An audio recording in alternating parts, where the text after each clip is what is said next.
All right, guys, we're live. We're back. We were just here with you a couple days ago. It hasn't even been a full week, and we're already back. And if you count the bonus episode that I did with Scott Chaslin, that's 3 episodes in 1 week. So I don't want We're anyone back. coming at us when we take a week off for mental health reasons or because Brian gets mad at us for whatever reason. Just go easy on us. We're doing our best here.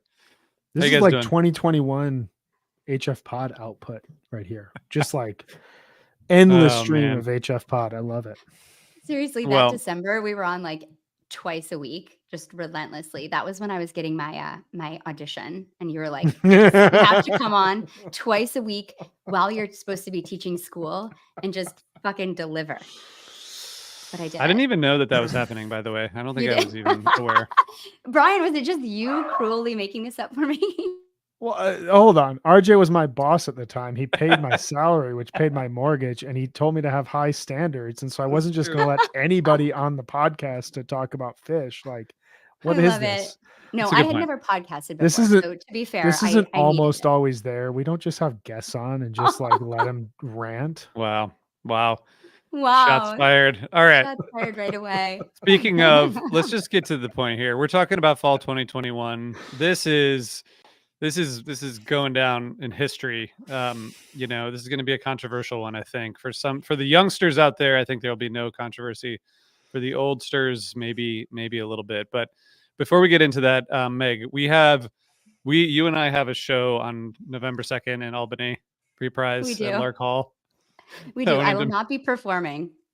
Don't worry. It's not me and RJ I don't on even know. stage. I don't even know if you're going to go, but I just keep saying you're going in the hopes that you go. I know. I don't really have a choice about it because I feel like I'm being pressured in the best way. So I'm hoping to go. I'm going to go. Go to repriseband.com to get tickets. It's going to be a fun night. They're going to play an epic Albany show, of which there are many to choose from.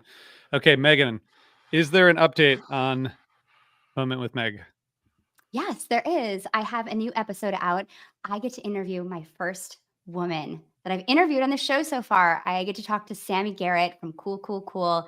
What a great person she was to interview. I just ran into her at Northlands this summer and we met and I was like, do you want to go chat for a second? And she's like, let's do it. And we went down to the Relic studio and they had this really cool barn turned into a studio and they had artists performing in there and they let us record in there. It was really great. And it was just a super fun, short little interview. And Sammy's awesome. They're on tour right now with Cool Cool Cool. Check them out. They're Brooklyn Bowl next week. I'm hoping to make that show. And just really vibrant energy and an incredible performer. Her set at Northlands was really energetic and exciting. So I hope people check that out. And then I've got 2 new episodes that I'm going to record soon. One is with Mike Horn from Sea Wind of Battery, big HF Pod favorite. And also I'm going to get to interview Louisa Stanchoff, who is an indie artist from Maine. And she has my top 3rd favorite album. Top 3rd? Is that how you say that? My 3rd. Number 3, thanks. My number 3 album of the year. It's called When We Were Looking, and she is just phenomenal. And I'm really excited to talk to her. She's going to perform in Brooklyn, and I'm going to sit down with her. So those will be coming up soon. Amazing. Those artists who get to sit down and talk to Megan, those are lucky people. So, Megan, thanks for bringing those to us. What else do we have? Oh, I have a couple other things. Well, we're going to make a big announcement. You guys ready? Well, can I ask you a really big question before you make that big announcement? This is called can I ask you a really important question? Because I'm watching right now, the Detroit Tigers are up 2-0 against the Cleveland Guardians. Excuse me. Guardians. Oh my goodness. Guardians. Cleveland, you couldn't seal the deal in 2016, Ian's, something like that. You grew up a Detroit Tigers fan. You are now the world's biggest Philadelphia Phillies fan. You are. Look at those colors. Now, who knows what's going to happen today? I know you're very stressed about it. I'm delaying deliberately so that you maybe show up after the first pitch. If by chance the Detroit Tigers and Philadelphia Phillies meet in the World Series, who are you rooting for? That's a really good question. I was a Tigers fan my entire life, and I watched so many games growing up and into the 2010s. And then once whatever, we don't need the whole history. I don't know. I'm not sure. I think so I've lived here for almost 5 years, and part of the idea here, and you guys know this, is that my kids are growing up Philadelphia sports fans, and so Yeah. like that's where I am now, and I'm not going to change, and so I don't know. I think I would be rooting for the Phillies. Although I wouldn't be like sad if the Tigers won the were World able to Series. pull it off because what they haven't won since '84 or something like that. Oh wow! So it's like a win-win. That would be like a win-win series for you to watch then. Yep, could be. Either one is good. It's interesting because I've been in Denver for a little bit, just like 6 years at this point. And I like the Nuggets, but I am not raising my kids Nuggets or Rockies fans. They are Bulls and they are Chicago Cubs fans. Now, maybe this is because Denver is not as good of a sports city as Philadelphia, but I was just thinking about it when I was watching the game. I was like, what is RJ going to do? Does he still have the heart for Detroit? We need you to be in favor of Michigan and we need you to be in favor of Pennsylvania as well. So I guess you're doing both. Yeah. I mean, my heart is now in Pennsylvania, and for better or worse, that's some old friends might give me shit about this, but it's just how it goes. A lot of it has to do with having kids and being where you are. So I'm all in on Philly sports, and part of it is that, as you know, Brian, once you're here, there's no other way to be. So that is one of those cities that does half. not argue. They don't allow half measures in Philadelphia. They'll throw a battery at you. Well, it's kind of like here because my husband is a Red Sox fan, but my kids are fans now, and it's like they can't be Red Sox fans here. Yeah. I mean, no, that'd be tough. It's hard. It's really hard. And so I didn't know that this would change based on having kids and moving here. I never even imagined living in Philly, but here we are. So I'm ready. You know what I bet Fish didn't know? What? That there would be a pandemic and that it would result in one of the best tours of their entire career. You see that segue I did right there? I figured out a way to turn October baseball into Fish. Here you go, Ryan Storm. You get this. But you also then you jumped over my big announcement, which now I have to go back. Oh my God, I'm sorry. I'm going to go back to the announcement. All right, this is a voicemail. Great segue. This is a voicemail from a listener here. Just check this out, and then it'll be fast, Ryan. Don't worry, you'll get some fish talk. I promise.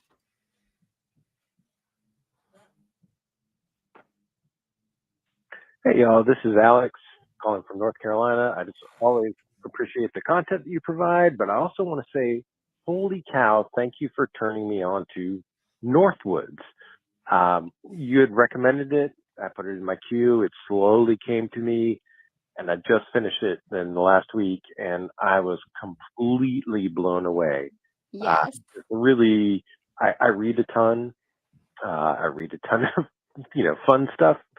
But this was a really serious book, and I just love the notion of the main character being a sense of place and watching the evolutionary growth of that place as different, sub-characters come in and interpret that space. Just so please keep sharing book reviews. Please keep being awesome. Love you guys. Oh, I love that. So look at that. Isn't that a great platform for us to say that Brian and Megan and I have been talking for ages about doing another podcast together. And I think we are doing a new podcast together about books that we're going to start within the next month. So that is it. That is our announcement. More content, more books, more chatter, less of the fat around the sides of each episode here. Maybe. We'll see. Maybe the Don't podcast promise anything, Brian. bleed into each other. It'll be great. We are going to start that within the next month. We already have our first 6 episodes plotted out in some way. Not nerds at all. Totally normal. Can Ryan be a guest? We'll think about it. We'll have an internal meeting about that. All right. Let's go back to Brian's amazing segue talking about fall 2021. Megan, before I ask my question about why this is ranked number 8, and I'll just say that. How the hell is this ranked number 8 in the top 25 tours of all time? That's a rhetorical question meant to set up the discussion. It was ranked number 16, ranked number 16 by fans, number 8 by us. It's 13 shows. What do we need to know going in? I think really quickly, you just have to go back to 2021 and remember like what was going on in the country then and the world. Dinner and a Movie was still on for the first 6 months of this year. So the pandemic was still very much happening. Trey was like recording from the rubber jungle. Like things were different. Trey gets a new guitar. And then they finally get back out on tour and they play this summer tour that was actually voted number 20 by the listeners. So listeners thought that summer tour should have been in our top 25. And then they go on this tab tour that becomes infamous because everybody gets COVID and Fishman comes on to it and it becomes JFAT.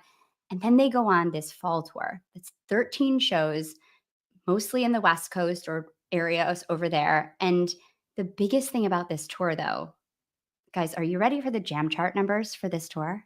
Are you ready? There are I want you to 70. Go ahead. I just want you to say it in the way that you want to say it, not because you don't want to make some fishnet nerd angry. Okay, I'll say it my way. Explain it in your way. Okay, I'll say it my way. There are 76 jam chart entries for this tour, 13 shows, 5.85 jams per show. 5.85, that's the highest by far. So jams are one of the reasons why this tour is where it is. But do you think that will be beat by any of the other tours in our list coming up? Yes. You do? And the only reason I do is because I think that the powers that be behind the jam chart movement, I think, are people who are biased toward very specific periods of Phish. So I feel like you might get a 9-minute Prince Caspian that's jam charted from a tour from the late 90s that, we might not classify that now, but these are like, it's crazy how many 25 plus minute jams there are in this tour. It's outrageous. But I do think, I don't know. Let's see. I'm interested to see the average. Brian probably has a more, maybe a different view, but I feel like when we get into the late 90s, we're going to see a lot of jam chart entries that maybe we wouldn't see in 2021 in terms of like length of jams. That's interesting. So it's inflated possibly. That makes so much sense. Brian, what do you think? That's my theory. In terms of, are there too many jam charted jams for this tour? No, like these are really legit jam charted jams. Like these are definitely like monster jams. All of these. Are the numbers for the late 90s inflated because people were putting on 9-minute Caspians, like RJ's saying? Oh yeah, sorry. I think that there is something to that. I think that so the way I approach these tours, when I listen back through them, I go through the jam chart and I identify initially like the jams that are highlighted gold as kind of like the must listen. And I try to get at least 1 to 2 jams per show. Some of these larger tours in the early 90s, it's harder to do that. And one thing I do find is that there are a lot of jams that I just skip over in late 90s tours because there's one stylistic note that they tend to be playing on really well, especially in the late 90s. And so once you've heard like 10 jams of that, you can kind of move on. This tour though, and I mean, I said this at the end of last episode, I have by far the most jams listed for this tiny little, 13, 14 show tour than I do for any other tour that we've covered thus far. This is summer 95. Well, sorry, we're going to cover that here in the future. Summer 97, summer 2017, winter 99, summer 03. Like I could go on. There are so many jams in this tour that require re-listening, that have like serious meat on the bone, and have, from a contextual and historical standpoint, inspired this band to do so many fascinating things musically in the years since 2021, that it's not only like a peak moment, but it's also a breakthrough to where we're at today and how we're going to think about this band long term. I just want to say, Brian, in response, we talked about this via text, but I want to ask you guys, one of the things we talked about in our chat, I'm not sure if we talked about it on the show. We probably did, but if we didn't, we will now, which is that as we go through these tours and you start to listen to the shows in the context of this project, the jams eventually start to sound the same, or you get toward the end and you're like, okay, like I got it. Like I got the even like Baker's dozen that happened to me. Yeah. I was like, okay, got it. Baker's dozen. Like I don't, I'm good. Um, this I started to get there with this, but I will say that the last 5 minutes or so of these jams is the most probably interesting. But I do feel like once you get toward Halloween, you get these really big expansive jams, but they do start to follow a pattern. Did you guys see a pattern going back, or do you feel like this is a patternless tour? I would say maybe in structure they follow a pattern, but I think the diversity of sounds and themes to me was consistent throughout, in that I felt like they were changing it up a lot. I think that the diversity of jamming like really stands out to me, because they're not just kind of going between light and dark themes effortlessly, but they're layering them on top of each other. So they're doing like bliss jams on top of like dark undercurrent themes. And there's just such a relentless drivingness to Fishman and to Mike in this tour. And so in a way I can see that, because I think structurally the jams often like go through, big sections and then have like a melt at the end. But I think that to me, the sound was very diverse throughout. And I don't think there's any jams that sound exactly like other ones necessarily. Yeah, I think the diversity point is really important. I do think like you get a lot of that synth guitar effect that Trey was playing, and kind of every song seems to figure out a way to it, or immediately moves to it when they want to jam. And so there's that definitely sounds kind of samey after a bit. But I do think if you're looking at just like individual jams within a show, like 1017, for example, I listed the Steam, the Set Your Soul Free, and the Chalk Dust Torture. Those are three very different jams. They've all got a ton going on with them. The Steam gets into this very, very pretty, wild atmospheric space. The Set Your Soul Free has my favorite riff of the entire tour. This just like aggressive, gnarly rock star Trey that's like fully focused over multiple bars. And then the Chalk Dust Torture is just hose, just pure hose. A few shows later, like 1026, you get this really groovy Pebbles and Marbles that kind of has this driving rock approach to it to open the show. Sea of Stars that gets in a totally abstract zone, and then 46 Days goes really hard in this kind of industrialized style. 1028, multiple jams like that. 1029, like without getting into all the specifics, in each of these shows, you have multiple tentpole jams that really hold it up. And from a diversity standpoint, all kind of point to different areas where the band is interested. So while yes, you get patterns by the end of it, of course you're going to with this many jams, put into a show, but you get a ton of different ideas they're playing with from one jam to another, or even within a jam.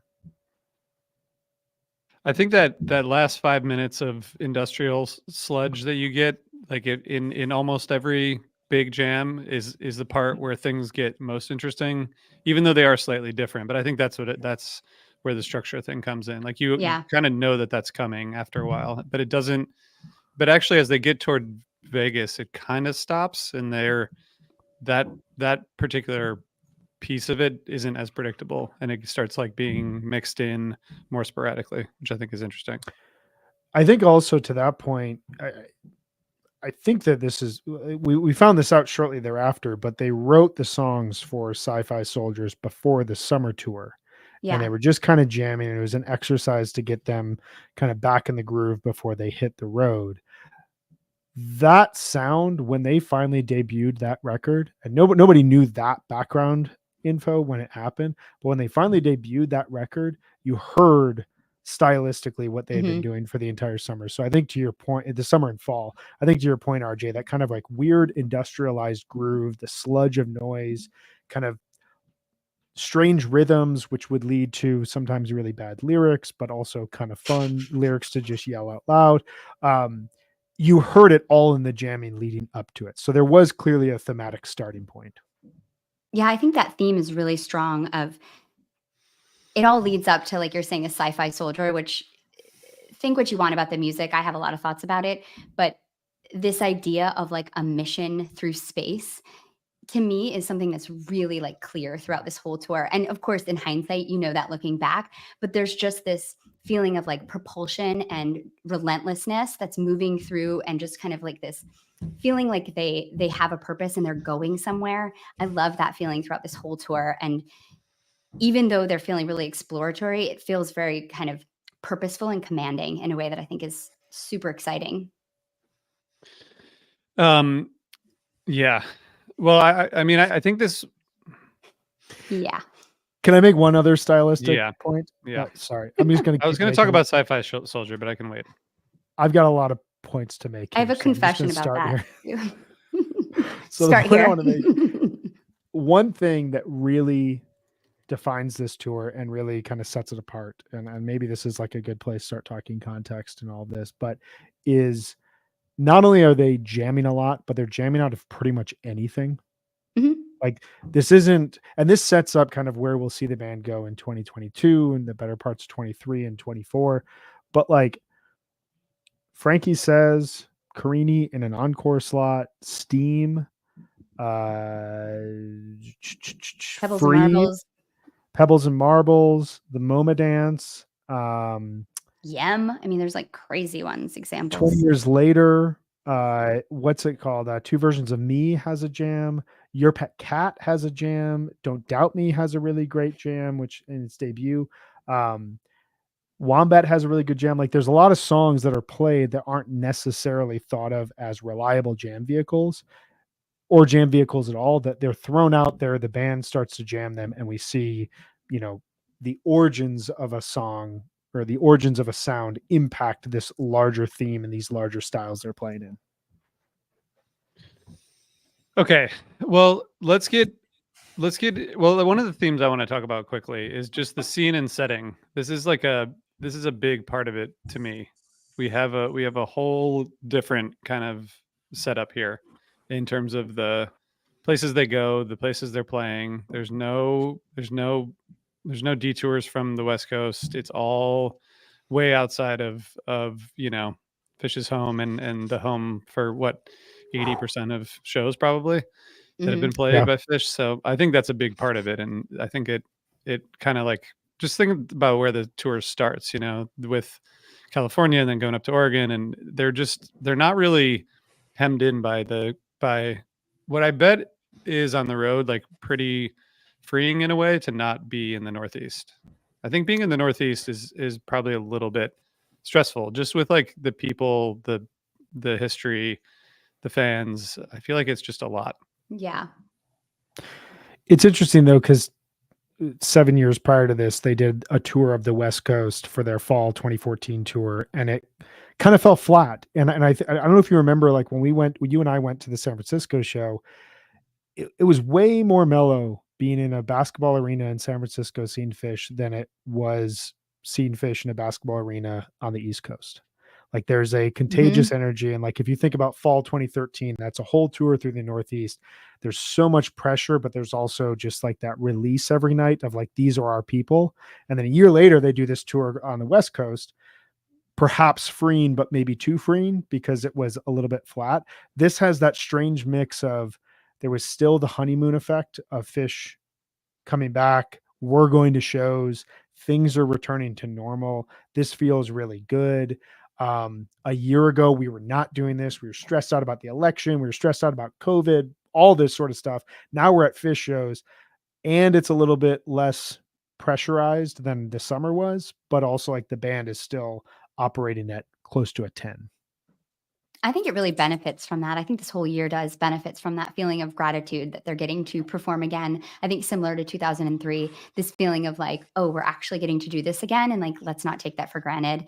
And I do think there was a built up feeling this year. I mean, these shows were probably most people's first indoor concerts since prior COVID. And I think there was a lot of like feelings about that and a lot of like fear and also excitement and just like we're back. And I mean, I remember what that summer tour felt like. I didn't get to see any of these shows, unfortunately, but even just being outside and seeing them again felt thrilling. So I know, sure, being inside and having that collective energy was amazing. And also just West Coast Phish hits different.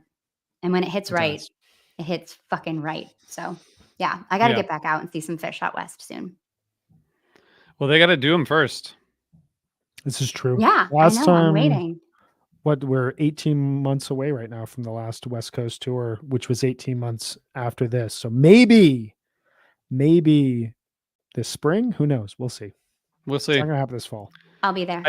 I do think like noticing that for me the tempo is pretty slow at the beginning of this tour, and it's kind of like speeds up as it goes along in different ways. Like the first couple shows there's like the Mercury from 1015. It's good. It's like a good jam, but it's slow. It's very like relaxed, and I feel like a lot of, I mean, the Carini from the next night is not laid back, but a lot of the No. weird space jams are like kind of like they're aggressive sounding, but they're slower, and it seems to kind of speed up over the course of the tour. But I don't know, like that 46 days from the show that we saw in San Francisco. It's good. It's really good, surprisingly. And this Into Slave in set one, great It's not surprise. surprising. But Sometimes that song fucking rips. Like this summer at Mondegreen, there's like, I don't know, RJ. I don't know. Is But that the yeah. one good jam at Mondegreen or what? I forget. I have so much merch now, Brian. We like Mondegreen now. We like it. I did call in our text thread 8/15/24, one of the great shows of 4.0. So, we're there. You did. To your point about this, the pace, I don't know exactly when it happened, but Trey has definitely stepped up as a guitarist in every year of 4.0 to the point that this year, 2024, I would argue was the best Trey I've ever seen aside from 2015. And just in the ability to string together improvisational ideas. When I listen back to this tour, if there's any slight nit to pick, is that, to your point, RJ, it's a little slow and rough around the edges at times. And I think that more than anything just speaks to kind of a, fuck it, we can jam really well right now. And we've kind of got some jokes that we want to play on the audience as we build up to Halloween. Let's just have fun. And like, maybe it's to your point as well, RJ, that like low pressure situation. They're kind of one of the only bands on tour right now. It was that weird sweet spot between vaccines and Omicron. And so, there's almost like there's a weird carefree attitude here that reminds me of the late 90s without the darker sides of the late 90s. Yeah, like when Trey's talking about how like 1996 was like the second most fun year of Phish, and then he says he's going to play a 96 song and plays Circus Comes to Town, which didn't debut until 97. It's just so good. Yeah, I think there's a lot of like joy in this tour, and I think so too. Like when they're not feeling super tight, they just lean into the jams and it works really well here. But I think they do tighten up a lot as the tour goes on. Yeah. All right, what do you guys got for a couple notable gems? A couple. Jeez. I don't know. I mean, where do you start? I think we all start with our favorite. Wow. Okay. Right? Can I go first? Yeah, but you're gonna steal mine, so go ahead. I am. Just steal it. I already put in my name. It's the I know when I saw it pop up, I was like, damn it, that was mine. I texted it today too. Just the Eugene Ruby Waves, 30 minutes of just like super exploratory, maniacal brilliance. Really great Fishman, really great effects work, and RJ's point about the last 5 minutes of a jam having those kind of like industrial waves of sound. This has it. Like there are sounds coming out of Page's keyboard that I don't think I've ever heard anywhere else.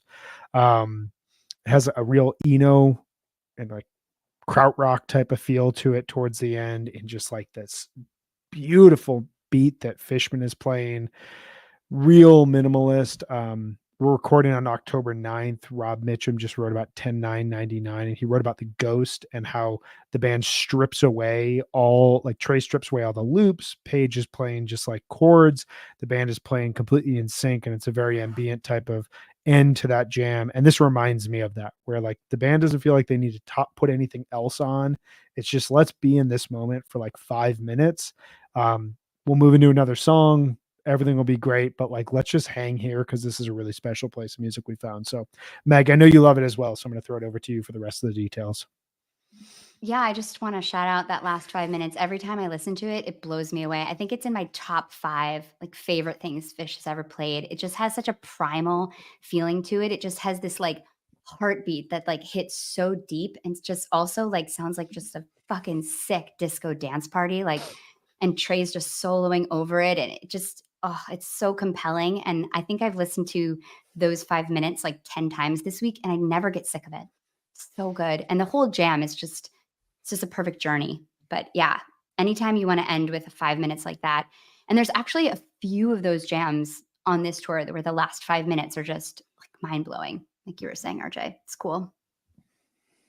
Yeah, but I mean, and the first part of the jam here just is so serene and beautiful and just really like it's very, very notable in that sense to me, you know? Yeah. And Trey's I think going that's a great off point. without the effect pedal in the beginning, which sounds it's kind of a relief because you hear it so much. Like he's not putting on that filter, just sounds really beautiful. There's a lot of, I mean, that's what I think about the patterns here. Like there's a lot of very like serene kind of quiet, pretty jams that then get dark and then go really weird at the end. And that's Yeah, great. yeah. That's great. It's no, I have no problems with it. I think the so 1029 to me was like another show that alongside like 12/6/97 and the second night of Albany 2009 where like I was at a show and during the show was realizing that Fish was like entering a new era and it was awesome. And that happened to me on that night, and the Axela jam was just like Yes. I mean that it's pretty rare that you're in a situation after you've seen a lot of shows like we have where you're like what the hell is going on, you know? And you're truly like kind of it feels truly different and unique, and that jam to me is one of those that are just like it was crazy. I mean, that was a crazy show and run, but that in particular just didn't expect that to happen, you know? Really like by the end you're just like what the hell is happening? And that's a great place to be. Yeah, that Vegas run, especially those first 2 nights, really starts like hallowed classic late 90s run would. You know, Yeah. it's almost I mean this sorry for all the vets out there who are gonna die from what I say and they're gonna collapse and be like, oh my God, how could you do this? But I mean it's really on par with 1229 and 1230/97 and 43 and 44/98. Like these are you don't get I agree with back to that. back shows like this. It's very, very rare. This is not something that we are advertising on a regular basis. Like this is a band being completely on and completely in charge and no fucks are given. Yeah, I'm excited to talk about that show when we get there, but I was blown away by that show when I was listening back. But that Axela is so clear. They're so in command the whole time. And even though it's only 22 minutes, they get so much done. Monster Jam. That's it? Only 22 minutes? Wow. I That's too know. bad. They really should have gone for it. You know what I mean? Should have tried a little harder. Yeah. There, I know that this will strike certain people the wrong way, but there is a sense at the end Don't of hold back. every single jam where you're like, I could do 5 more minutes of that. Yeah. Yes, Yeah. totally. That's when you know it's so Still good. got it. You still Mhm. got it. Well, they still have ideas. That's what's so exciting. Yeah. Yeah. And sometimes you hear it like, you know, a show like Chula has like 4 or 5 jams that are separated by 1 or 2 songs. And the second Yeah. they get into it, you know, it's back on. Ugh, that's what I want to talk about is the Piper from Chula, because that's my second favorite jam of this tour. They're jamming like it's their last day on earth. This jam is so unbelievable. That moment that's like 8 minutes in, it's like you feel like you're getting well, I feel like I'm getting like beamed up. Like there's this just something coming like straight from my soul and it's like pulling me up on my chest. It's so compelling and again like this primal space feeling. I don't know. It's just to me, I just want to like give way to it and like have it tell me what to do. Like it's just a very like commanding, like masterful section. And that Piper, it's a place to get lost in. It's just so creative. And the end of it is a little bit like, I don't know if this is blasphemous, but it's a little like 94 Providence Bowie vibes. Like it's just totally insane on another planet. Everything you want. I love this Piper. And this show, of course, is chef's kiss.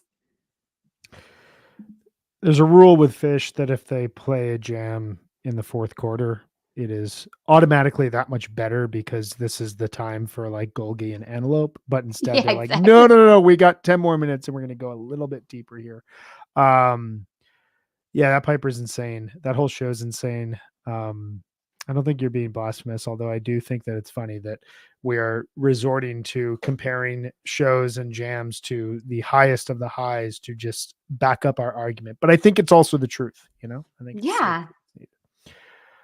That Piper is very shimmering. It's got a lot of shimmer to it. Industrial shimmer. I love it. It's really great. Yeah, spooky season Fish. And the sense that closes the show, which is also a huge jam, has like a hood like peak that is just like they were bringing it home. Really, they couldn't do anything wrong in the show. Yeah. All this is after a 16-minute free that has a beautiful back end segment, a really wild tube early on, a bye foot bust out, a Fluffhead NICU opener. I mean, insane stuff. My second, I mean, there's so many jams I could pick here, but I am going to I'm going to go with a jam from early in the tour. Someone mentioned it, but it's worth discussing again. The Carini that closed out the San Francisco show. This was kind of the moment where it hit me that something was up this tour. We were 2 shows in, 2-week tour. You really need a quick start to know that the band is on. And if you think about these fall tours that they've been on, this kind of 2-week sprint to Halloween since 3.0, the best ones like fall 2010, fall 2013, fall 2018, within 2 to 3 shows, you had a couple big moments that felt like a big step up from summer and felt like they took all the positives from summer and added it into the fall season, which, as you noted, Meg, that is the season for Fish, indoor Fish, when it's a little chilly outside, but the sun is still warm during the sunshine. They play this amazing show in San Francisco and they come out for the encore. It's already a surprise enough that they're playing Carini in the encore slot, but then they play it for nearly 20 minutes. The synthesizer segment with Trey just like shredding his guitar like he was part of My Bloody Valentine. The lights were like all bent askew and they were red and gold and like everything just looked like we had lifted off. I was like 10th row side of the stage with RJ, just an incredible memory. And awesome. I remember texting my good friend Dave Goldstein, who I host Beyond the Pond with, after the show and being like, you have to listen to that Carini. And the next morning he texted me and said, I've listened to it 10 times in a row. And that is like, that is a Beyond the Pond jam, put a stamp on it. Everything about that just blew us away. I just want to say, just to set that up a little more, earlier that day, we did a live recording of HF Pod outside of the Chase Center, set up by a listener and fan who invited us to come do that show. And then we walked around the corner of the arena, but still on the property, to Harmonic Brewing and had beers with Andy Gadiel and a bunch of other people. And then we just walked across the little walkway into the show. And I wanted to stay at the brewery to have one more beer, and Brian wanted to go in extremely early. You're not gonna let Brian take you in at showtime. Not like I let you do. And trust me the hell out this summer. No, Brian's not gonna go for that shit. We don't work around. No. It was a great show, and I mean, man, wild. Can I talk about just quickly about a slightly maybe underrated show and jam is the Soul Planet from Phoenix, which is, in between the Ruby Waves that we talked about and the 1023 show. It's just like a really, I know Brad went to this show and I'm sure I listened to it the next day and I'm sure we did a quick hit about it, but it's this like soaring, beautiful jam, and this peak is just amazing. It's the third song in the first set, and it's just it's a huge jam. Really, really great. Everything's right in that show as well. But I feel like that's a little bit of an underrated show. But that Soul Planet is a amazing, amazing jam. Yeah, that Soul Planet rules. I sat in front of Brad at that show. His daughters were at it. Oh, right, It was you went it too. was really cool. I was there. Oh, that's I awesome. did Phoenix, Chula, and Los Angeles. I was with friend of the pod, Ben Greenfield, and he texted me about 10 days before the show, so before Fall Tour started. He said, I'm going dark. I'm not listening to any Fish until I see them at Phoenix. It's like, okay. And then like 2 shows in, I was like, do you really want to do this? Like they're playing some amazing music right now. He said, I don't want to hear anything. So we walk into that show. They open with Julius. Okay, whatever. They then go into Martian Monster, which actually goes into a really cool little jam. It's only like 7 minutes, but it's like a cool type 2 zone. And then they go into Soul Planet.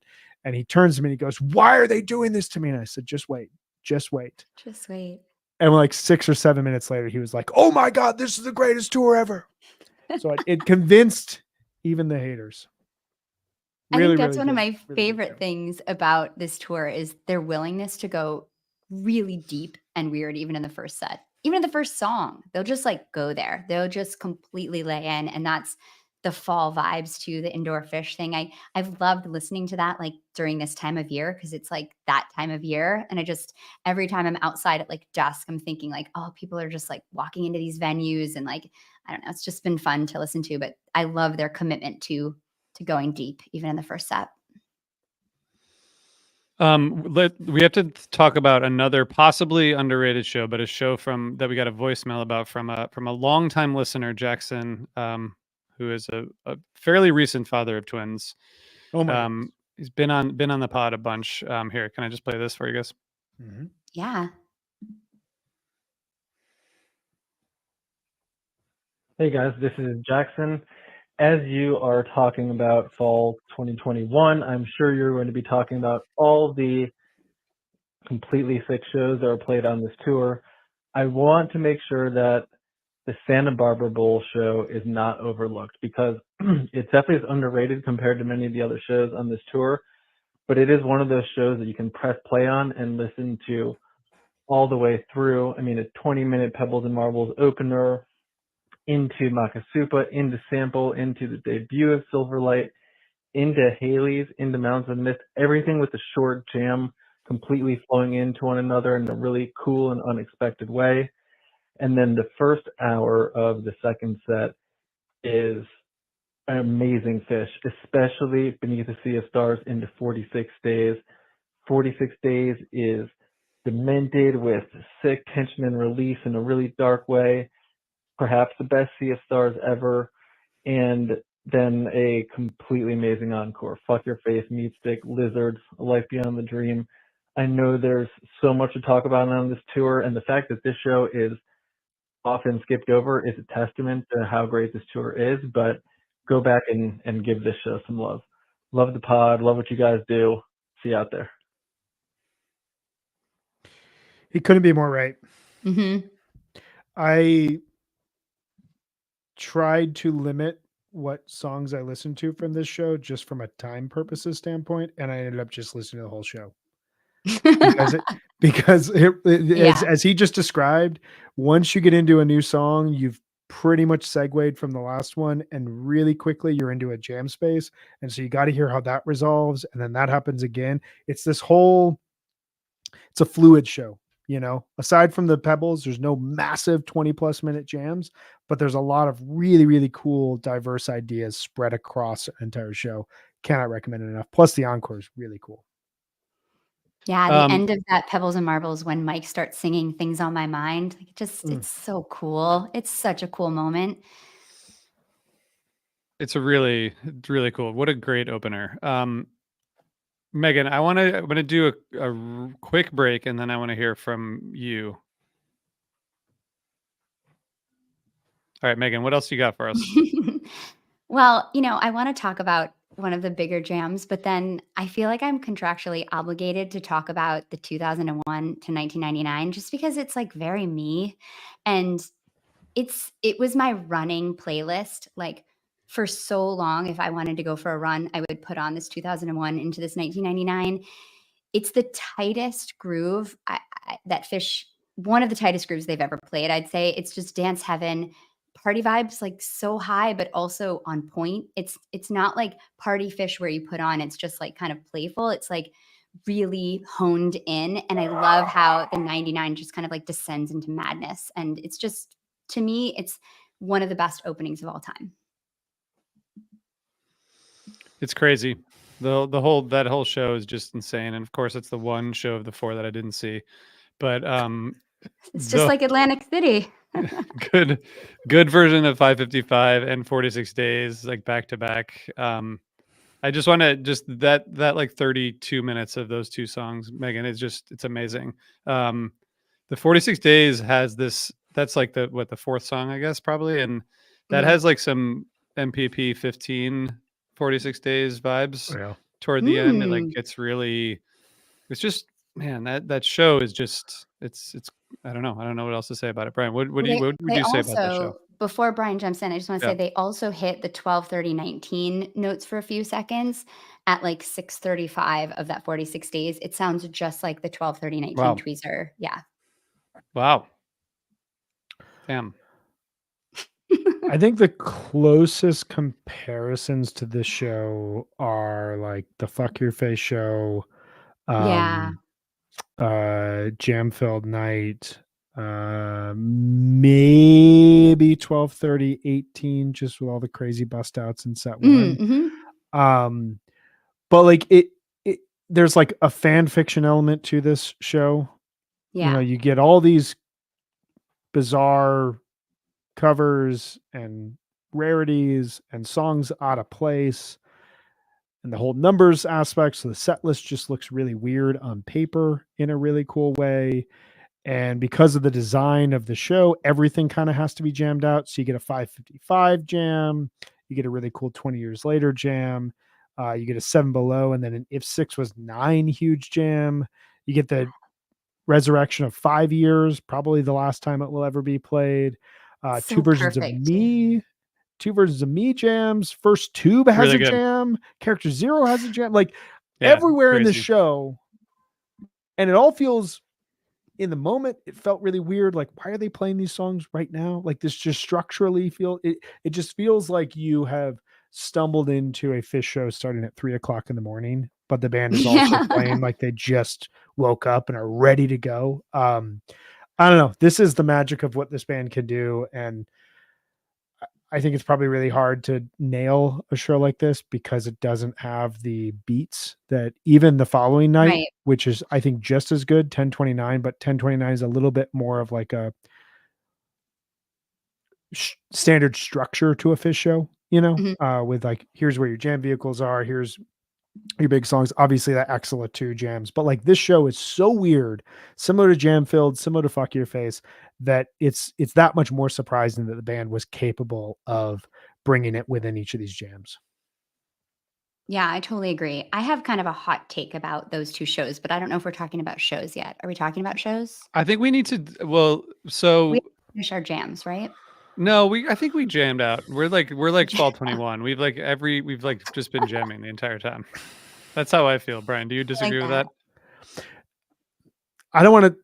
No, I think you're right. I think we're going to continue probably listing jams as we share things. But I do have. I think that there's a big question here that like I keep thinking we haven't fully answered. That I do think that we have kind of like a duty to answer. Okay, let's do our duty. And then let's talk about 1 or 2 shows. I mean, if we each talk about 1 or 2 shows, then we'll cover the whole tour. So one show. Right. So I just want to list. So this is the 8th best tour of all time, according to us. Okay. And this is our one time in history that we'll ever have to put our stamp on why. And I just want to say, like, you know, spring 94, summer Europe 97, summer 99, fall 13, winter, spring 93, summer 2003, winter 99, summer 2017, summer 94. These are some tours that we have ranked behind fall 2021. Now I know we've revealed some aspects of how we did this, but I think that when we made this decision for this tour to be here, there was a symbolic aspect of Phish in the 4.0 era is very, very, very, very, very good. And something has to be in there from it. Do you guys think this is too high? Do you think it's in the right place? Do you think it's potentially too low? Like, how do you justify this compared to some of the tours that we have talked about before this in a broader contextual sense? What do I'll you go think, Megan? first. Do it.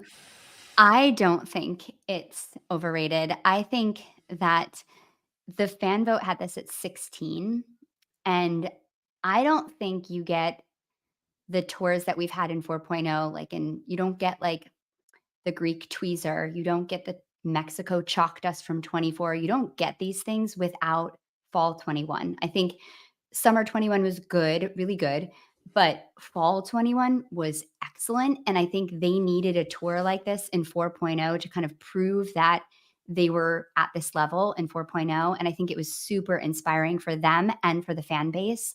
And I just think it's so important to the evolution of the band and to legitimizing them as like a band that is continuing to create new things and evolve even this late in the game.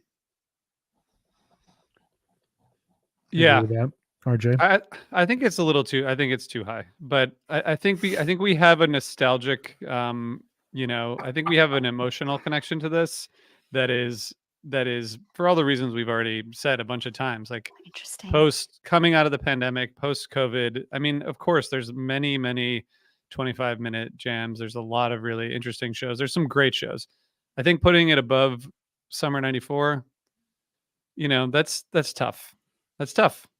I think when we talked about Summer '94 last week, there were 5 absolute classic shows in 1 week of Summer '94, and that's 1 week. So I think maybe one spot, like if we had switched those two, but I think it's in the right zone. I don't think it's in the wrong like tier. I think it should be in the top 10. You think it's top 10? I think it's top 10. Okay. So you think That it's one or two higher? Yeah. Yeah, I agree with you guys. And just like my quick thought on it is, which probably won't be quick, but whatever, I'll just say it is, I think that you can tell the story, like the complete story of Fish up to New Year's 95. And then you can tell another story that is like this really happy redemption story when they came back in 3.0. But I think that they added something new to their history, to their accomplishments that's pretty significant from a classic rock standpoint, which is kind of where they are. They're on the fringes of classic rock. That 40 years into your career, you're creating new and challenging music on a night-to-night basis. You're writing really good music that's relevant to your live shows, and your live shows are standing up to some of the best shows you played when you were in your 20s and 30s, which is always kind of the peak period for any classic rock band. And everything after that is always kind of seen as bonus. And certain artists, Dylan does this, Springsteen does this to an extent, but like U2 doesn't do this anymore. The Rolling Stones don't do this anymore, where you are touring into your 50s, 60s, and 70s, and you are pushing the boundaries of what your art means and what it says to the art that you created when you were earlier. And Fish 100% does that. And I think, to your point, Megan, without this tour, I don't think you get that. And I think that the effort that they put in this tour, the connection, whatever they were open to in terms of making this tour happen, 10, 20, 30 years from now, when there are no more Fish shows, sorry to report, but at that point in time, when we look back, we're going to have to acknowledge that not only were they an incredible band in the 90s who played Big Cypress, and not only did they weather the storm of addiction, but they came back 40 years into their career and said, okay, how do we reinvent this all over again? And they've been doing this now for 3 years. That's what I'm saying. I don't think that historically, like, yes, I get what you're saying, RJ, like 94 maybe had more kind of classic Fish shows, but there was a lot of great tours in 94. There were a lot of great tours in 95. There were a lot of great tours in 97. This is like the 4.0 tour that impacted the future moving forward in a way that makes it stand apart. Sure, maybe. I mean, I think that's certainly an argument. I think like I could make the opposite argument, which is that the tours that didn't work as well actually were possibly had more of an impact on where they went next. Ooh, Than I the like ones that argument. interesting. Ooh, I like that. Come on. you know, failures make us better in the long run. I like that. RJ, I am so here for this. my like that. my more specific take though is that it's all part of the broader group, right? So like, of course, like without this, does the exploration that we hear in 24 happen? Probably not, but like there's also, a couple tours that were just like fine. And I think there's new Mhm. material, there's other stuff that comes into it that affects that, but it's certainly a factor. If you're going to make the argument, then like if the tour didn't exist, that's a hard argument to make. And so I don't know where to go Yeah. from there. But I do think that this, like, the top 10 is absolutely right. It's the best tour Mhm. of the modern era, and I think it Yeah. I think if it's in the top 10 and it's actually the only tour in the top 10 post 2.0, Yeah. that's fine with me. I think that's fine. I think Yeah. like I'm Yeah. curious. I do wonder about like summer 2015 and fall 2013 as equal, not musically, but in the way that you're describing, which is like kind of watershed moments for them that give them Yeah. either momentum or material or styles that help push them forward. I think you could make arguments for both of those, but this is just, it's so heavy for how many shows there are. It's crazy. Totally. We have a couple, and feel free, those of you in the chat, to tell us your thoughts. But Chris says that hot-ish take, 4.0 is the second best Fish era. I would agree with that. Mhm. EV Dude says fall 21 is the fall 97 of the 3.0, 4.0 era. And for that reason, I think you all ranked it appropriately. Ooh, cool comp. Incredible Perp says my take, summer 24 is better than fall 21. Of course, it might be too fresh to be objective. We are actually going to be covering that question. Well, the broader question of where would summer 24 be on this list, and if so, where, towards the end of this year. But it's an interesting approach. I just want to answer EVD's question. 1017, the first 4 songs set to since 03. Want to say yes. It was the first 4 songs set to since summer 2004. Most specifically 6/20/2004, but very close, 2.0. Brian, RJ. so you get one show that's going to be remastered.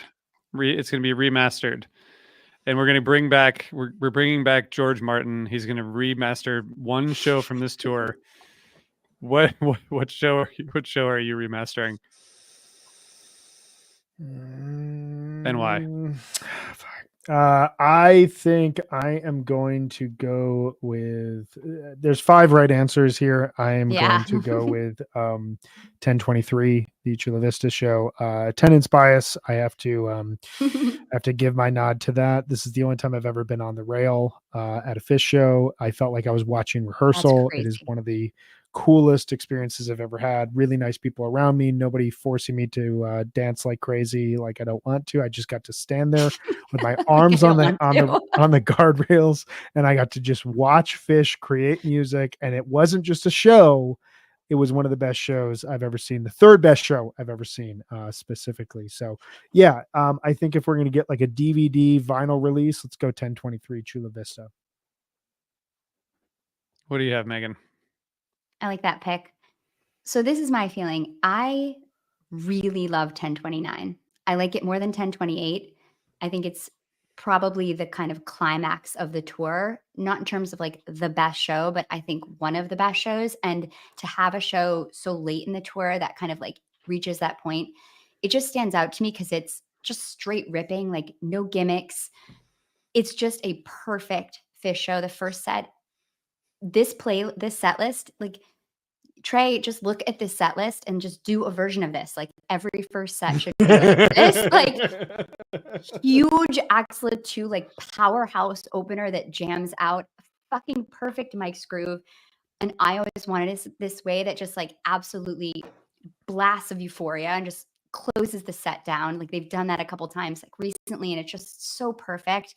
And then the set 2 to open with this, I think, badass version of Ass Handed to You, where it's like nasty and aggressive. It's just so out there and has that kind of like hungry feeling to it. And this tweezer is totally underrated. It's so funky. It's so thick. It has that gorgeous melt. The only qualm I have at the show is the funky bitch. It's like that's where they need to pull in the forward. Like they need a cool down there to be great. But then you have this absolutely beautiful Reba. They describe it in Fish.net as having a bedrock beat in that review, and it's so perfect. It's absolutely perfect Reba, and it has that like hello banter because they've got that woven throughout the show, which makes it such an old school feeling show. And then a great sand too, which is like hints at tweezer and just so great, perfect big bliss jam. This show is perfect. You press play and you don't have to stop the whole time. And I think this show is definitely one of the best of the whole tour. Yeah, can't add anything to it. What you said. I mean, I've never ranked the like 150-ish shows that I've seen, but if I did, this would be up there for sure. It's phenomenal. Maybe I can't imagine being in the room. maybe I should rank them. It's a fun Brian, exercise. Is that a fun? I should rank mine. I did it last winter, and it's a really fun exercise. Seems overwhelming, but I bet it would be fun. Megan, thank you for saying all the things that I would you say. guys should do it. You guys should rank it, and then we do a bonus episode about each of our bottom tiers. Great. And our top tiers. Yeah, we'll do a top tier. We'll do worst fish yeah. shows, best fish shows, and we'll go. Oh, that's fun. Okay, that'll be winter break. I'll do that over winter break. There it is.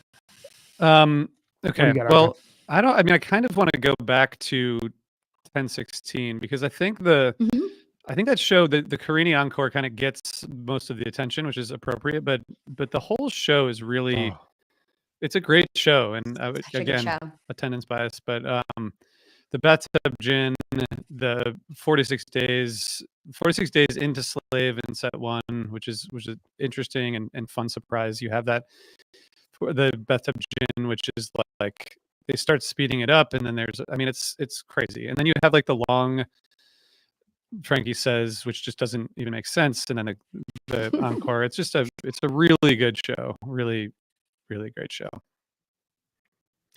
Big Moma dance with Monkey Man quotes, and then obviously Carini. To end the second set, right? Yeah.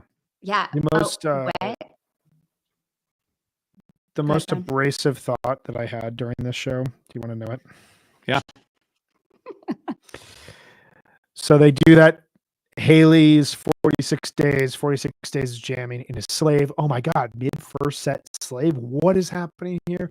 And then Simple goes into a jam. And I had just enough of an edible in me and just enough great fish in the first quarter to think this thought in my head. I was standing there. I didn't even tell you, RJ. And I said, man, this is what it must have felt like to be at Fall 97. Love that. That's how you know. That's how you know how much of a noob I was. So fun to do that. We remember we walked back. We had like hung out with Benji after the show.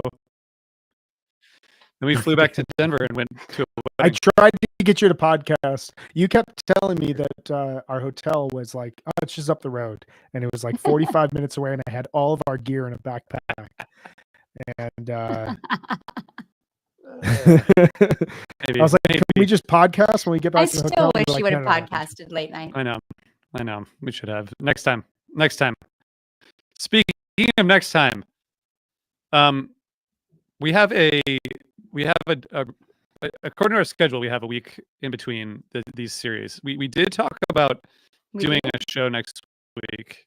Yeah, we talked about doing a random show next week. Why aren't we just doing the next show? This sounds like an offline conversation. I'm sorry, but no, it's fine. We can do it right now. We can do something where I can make something up right now, or we can just keep going. Brian, we need to offline this. I've got some work related conflicts, but maybe we can make something happen. So let's talk offline, and we will either surprise you all with a show that we are going to do next week, or we're going to be back in 2 weeks for what, RJ? Well, in 2 weeks, we're going to be back for summer 1995. We're just going straight for the jugular here in summer 1995. My first outdoor fish show, one of the best nights of my life. I can't wait to talk about this tour. I'm excited for you. There's a lot of very long weeks. jams that some people think don't go places, but we'll see what happens. I also just Halloween album and set was the least successful Halloween set that Phish has ever done in terms musically. You know that they were writing the songs backstage before they started, 100%. and which is fine. But if it led to all the jamming that we I talked did not about, re-listen to that set. I'm just gonna say that. what are your? Not, and You said you had thoughts. Is that it? Do you have anything else to say on Halloween? don't like Sci-Fi Soldier. I think there's a few fun songs on there, but it sounds like a bunch of inside jokes. It's like the third or fourth sequel of a movie where it's just all these Hollywood insiders like making jokes that are like really funny to themselves, but like it's not funny to everybody else, and it just seems kind of 100% think it was worth it. And I also am 100% in if bands want to take risks, if they want to play a song like Labyrinth at Red Rocks, I'm here for it because, like, you know, bands should take risks, but not a fan. You do that, like, you know, how many times have they done it? 15 times, and one time is like less successful than the others. What are you gonna do? Exactly. You know, I will say just two things about that because I agree with you guys. It has the feeling of like an exercise more than a actual album, which is why a lot of these songs have just disappeared. But I listened back to the middle segment of this album, which was always my favorite, from Thanksgiving to Clear Your Mind, The Ninth Cube, The Inner Reaches of Outer, Don't Doubt Me, and The Unwinding. I think that segment is really, really good. I would highly, highly recommend. Very quickly, The Soul Planet in set 3, deeply overlooked, deeply underrated. Highly recommend that jam. it's a good one. That's a good jam. I listened to it this afternoon. Just so you guys know, this is the kind of prep we do. I was listening to the jam in the third set of the last show an hour and a half before we went live because that's the way we live. Brian's 10 weeks ahead, but Brian's already finished this I was project. listening to my favorite jams like Just like over how- and over again this afternoon on the way home from work. Just like how Phish wrote the songs for Yeah. Sci-Fi Soldiers just now. Brian's already Evie working on dude here. 2025. Yes.